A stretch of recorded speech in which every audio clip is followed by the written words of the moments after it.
In this devotional, I'm going to share with you 3 thoughts from Numbers chapter 25, verses 1 through 5, where we'll discuss how Israel can have no other gods.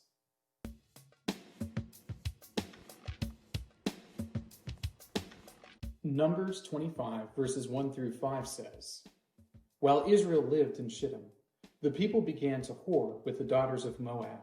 These invited the people to the sacrifices of their gods, and the people ate and bowed down to their gods.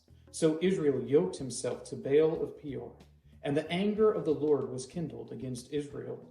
And the Lord said to Moses, 'Take all the chiefs of the people and hang them in the sun before the Lord, that the fierce anger of the Lord may turn away from Israel.' And Moses said to the judges of Israel, 'Each of you kill those of his men who have yoked themselves to Baal of Peor.'" This is one of those accounts where we start to see the severity of worship. It's one of those things where modern day, we don't think too much about what we worship. We don't necessarily take it particularly seriously, and we're quick to innovate and do things that, maybe there's not a whole lot of precedence for in the text. When we do that, though, we should be very, very careful, because the Lord takes worship very seriously. Here are 3 thoughts from Numbers chapter 25, verses 1 through 5, on why we should not have other gods. Thought number 1, lured by women. The people of Israel looked over at the women of Moab. They saw them, and they thought, these ladies look quite nice. And they began to have illicit relationships with them. They were taking them into their family and doing all of those sorts of things.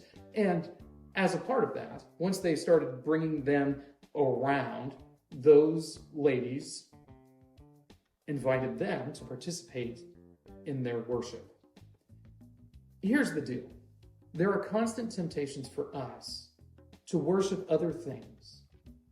There are constant temptations for us to worship the created thing rather than the creator. And we should be careful about that. The temptations might come in something like a pretty girl or a nice meal. These things that seem fine on the outside. But then they bring in with them this temptation to illicit worship of false gods. Thought number 2, syncretism.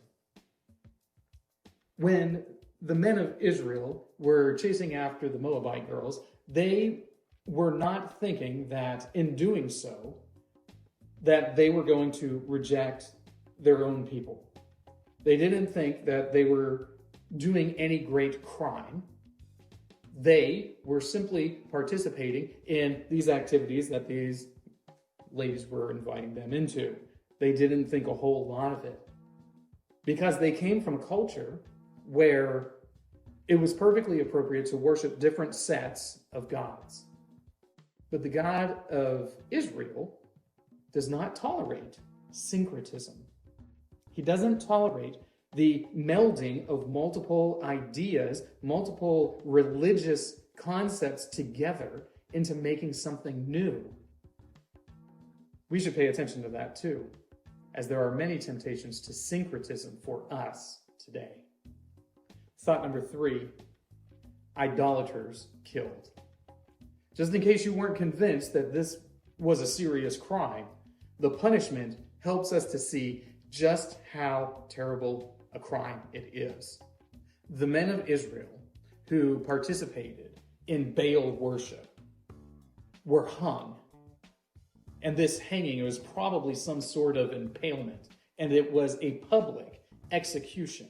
Not just them suffering greatly, but also all the other people who didn't participate in this false worship would see them and realize that the penalty for worshiping other gods was death and humiliation. God will not tolerate the worship of other gods, certainly not by his people. So we, as the people of God, must be diligent and dedicated to worshiping Him and Him alone. These three thoughts come from the assigned reading of Numbers chapters 25 through 28. If you'd like to read through the Bible with me, you can do so by joining the Facebook group Through the Bible, where we are reading the text of Scripture together.